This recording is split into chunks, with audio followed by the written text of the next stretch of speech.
The ANC's Dakota says engagements have started after a meeting that he and suspended Secretary General Ace Magashule held at former President Jacob Zuma's Nkandla homestead on Saturday. News 24 is reporting that Zuma asked Magashule and company to ensure that they support his ex-wife and current Cooperative Governance Minister Nkosazana Dlamini-Zuma's bid to replace Cyril Ramaphosa as ANC President.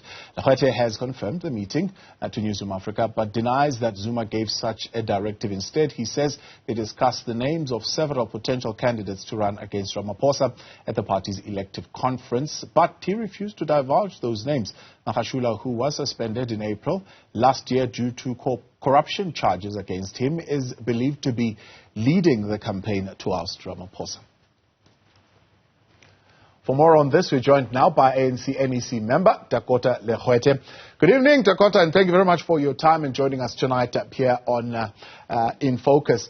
It's put this way: they're saying a faction of the NEC supporting former President Jacob Zuma was summoned to Nkandla. Were you summoned to Nkandla?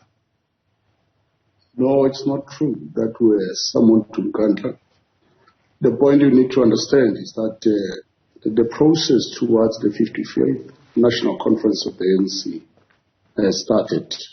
You would know the NEC has always had a position that at the right time the process will open up, branches will be allowed to engage, leaders and all members and all interested parties will be allowed to lobby. So that process has been opened. You would know that some of us made pronouncements before, but it was wrong. Now the pronouncements can be made, engagement and discussion can start now, and that is a process that most of us are engaging on. I heard you earlier on saying that we were summoned to Nkandla to... No, we're not summoned. We're the courtesy visit to the former leader of the ANC as part of our attempts to engage, discuss and find a way of the best approach for us as a country, because you know that as the ANC, you are a governing party. Today we sit in a country where unemployment is almost 40%, where 25 million of our citizens live without food every day. So some of the things and the approaches towards the 55th National Conference needs sobriety, needs serious engagement. We don't have to put even names before. We have to put up a program of how do we get our country out of the challenges it faces, like this economy, joblessness, and those are things that some of us, including some in the leadership and branches, are trying to engage as it is now. But names, they will come later, and it's a matter that does not even belong to any one of us as the leaders. It belongs to branches of the ANC in terms of reform of the constitution. So none of us, including former leaders or current leaders, who can impose himself or impose any candidate to branches. So it will just be an attempt to decampaign any of the candidates. Let's allow each and every candidate a free space. Let's allow them to lobby. Let's allow them to engage and allow branches at the end of the day to decide, because a conference in terms of the constitution of the ANC, 90% of it will be constituted by branches, and branches are the ones who have a final say on who leads the ANC, who leads the program. The Sunday papers were reporting that the Minister of Cooperative Governance has said that if asked indeed to run, she will gladly accept and she'll do so. I'm paraphrasing, those are not exact words, but she indicated that she would certainly like to. Was a proposal made to those who were gathered on Saturday for the group to support her bid to replace President Cyril Ramaphosa, and was that proposal accepted? No, whether proposal or anything, the decision is not for leaders to engage on names. Names belong to branches. It's branches who nominate. It's branches through a provincial general council who would have a provincial nomination. And the final decision will be made by delegates at the December conference. So in terms of preferences, that matter was not discussed. What we discussed, it's just how best we can get our country out of the challenges it faces. And we will engage all leaders, all stakeholders, all NGOs and CBOs. You were a delegate in the 54th conference, and you were very clear as a delegate where your vote was going, and you were unequivocal, unambiguous about it. You were very clear who you were supporting at that 54th National Congress of the ANC. Are you as clear today? No, I can't be clear, because the matter of, you remember at the 54th National Conference, I was the Provincial Secretary of the Northwest, and through a provincial nomination of the PGC of Northwest, we had a position. That position was a culmination of PGMs from branch general meetings, in terms of what direction we need to take as a province. And as a leader at that time, we had to engage other provinces, but for now, I'm a member of the National Executive Committee. I'm subject to the authority of branches in terms of nomination. So for now, I can't say anything on my position except what branches will instruct us or me to do. So as it is for now, that matter belongs to branches, and I'm ready to accept their dictation, their dictate. There seems to be a feeling among some that the reason why the Nkosazana Dlamini-Zuma campaign did not get the necessary support, especially the women vote, was because the vote was split between her and now Minister of Tourism, Lindiwe Sisulu. Do you think that the women vote would rally behind Nkosazana Dlamini-Zuma this time, if it is undivided?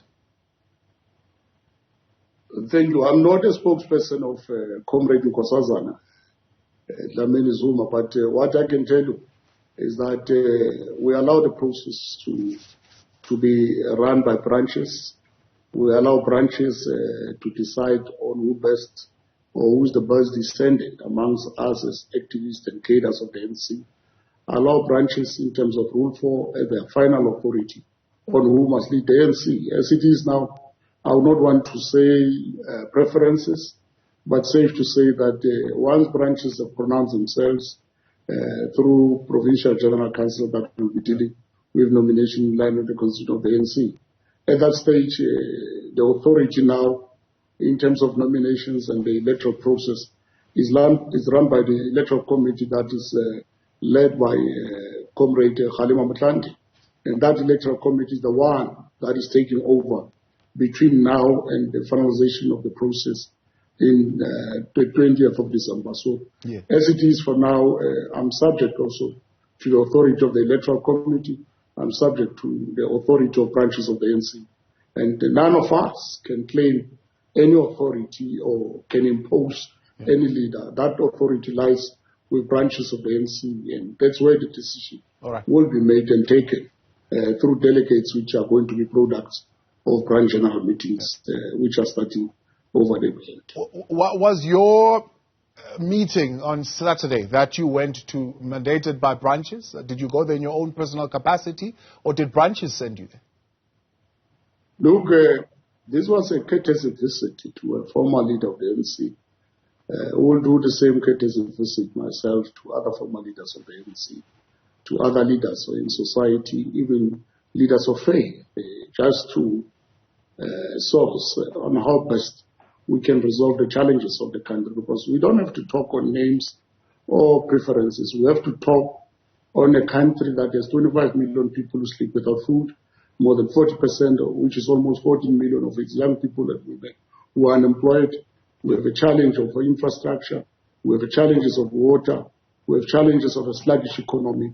I think whoever want to bring into leadership of the ANC, those are some of the things we need to get to be resolved, because you can't just come into a leadership position unless you know what is your national interest, what is your national agenda, what course of action do you want to make in the change of the lives of the citizens of the country. Because as the ANC, we are also a leader of society and a governing party. We have the burden of ensuring that whoever is in poverty, we get him out of poverty.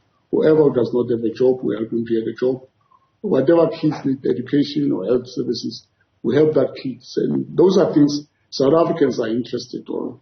They are not necessarily interested in who becomes a leader in the ANC, but they are interested in securing a future for their children in the country.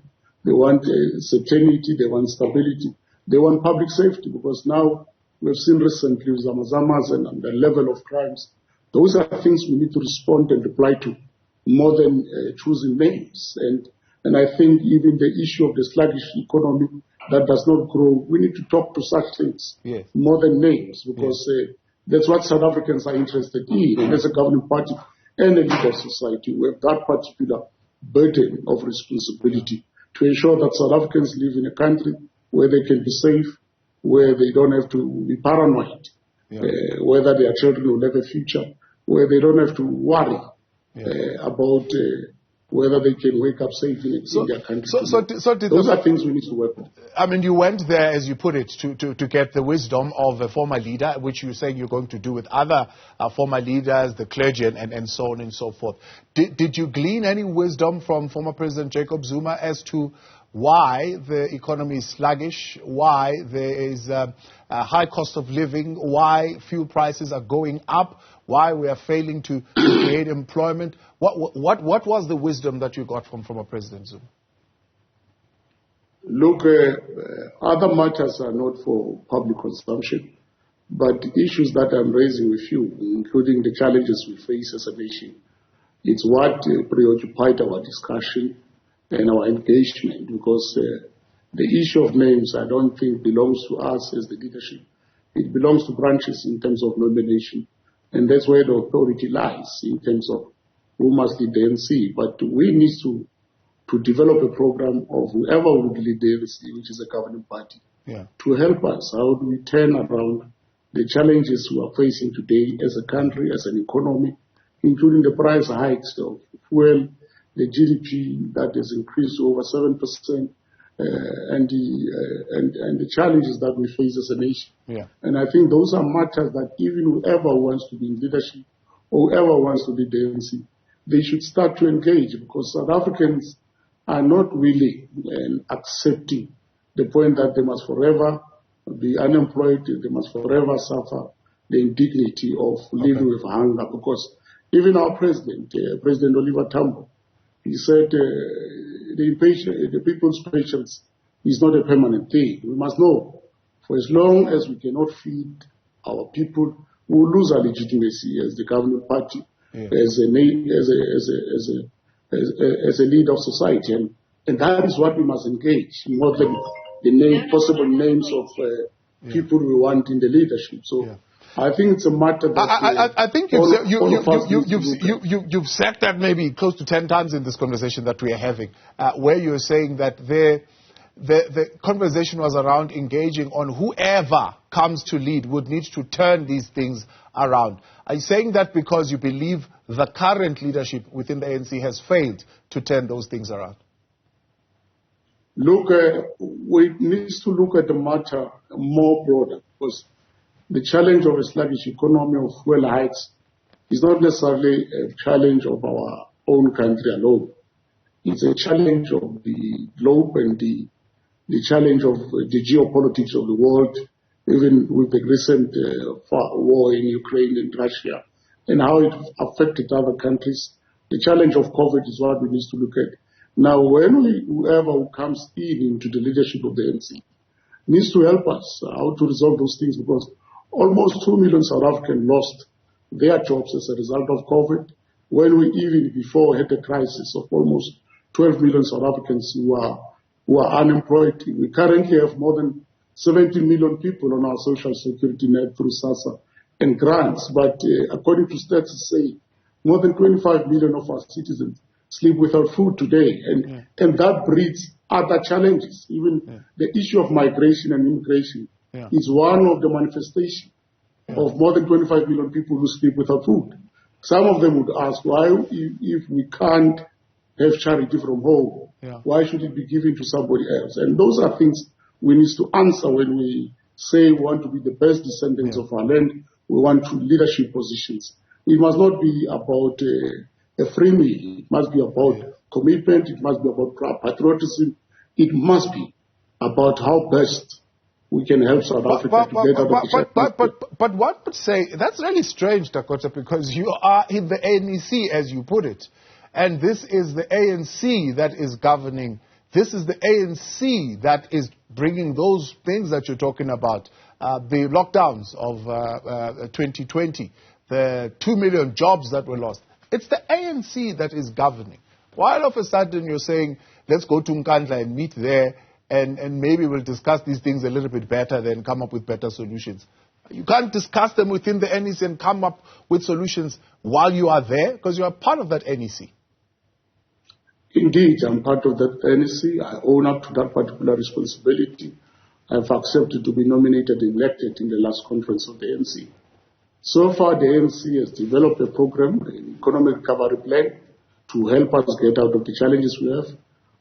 And that particular economic recovery plan is led by the National Treasury of the government, where we are talking about how best we can get investment into the country, how best can we reignite our economy, how best can we deal with infrastructure development, so that the infrastructure development can help us to create sustainable jobs, but also sustainable incomes to the South African pockets.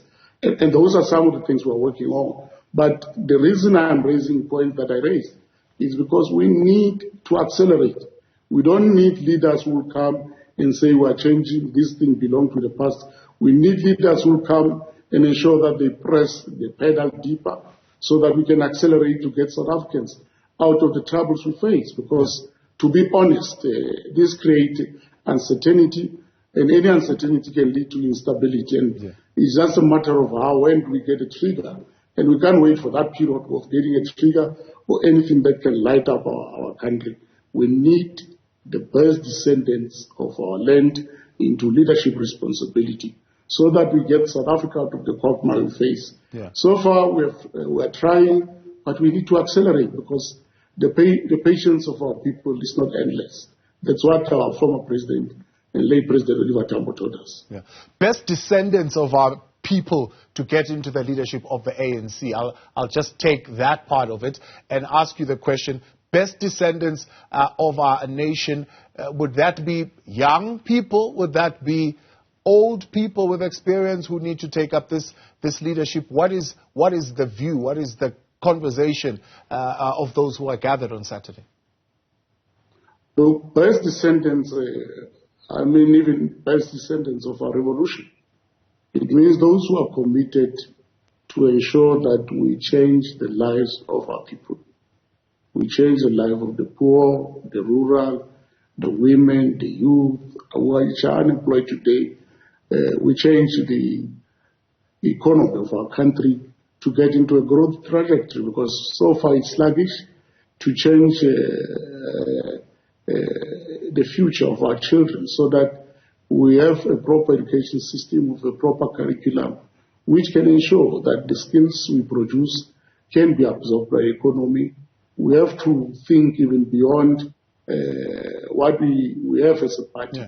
And best descendants would be people who are patriots, who are committed, who are even at a position to respect the rule of law, to be faithful, to obey, to defend and uphold the laws and the Constitution of the Republic. That's what we mean by the best descendant, because we can't get everybody into that particular responsibility of leadership.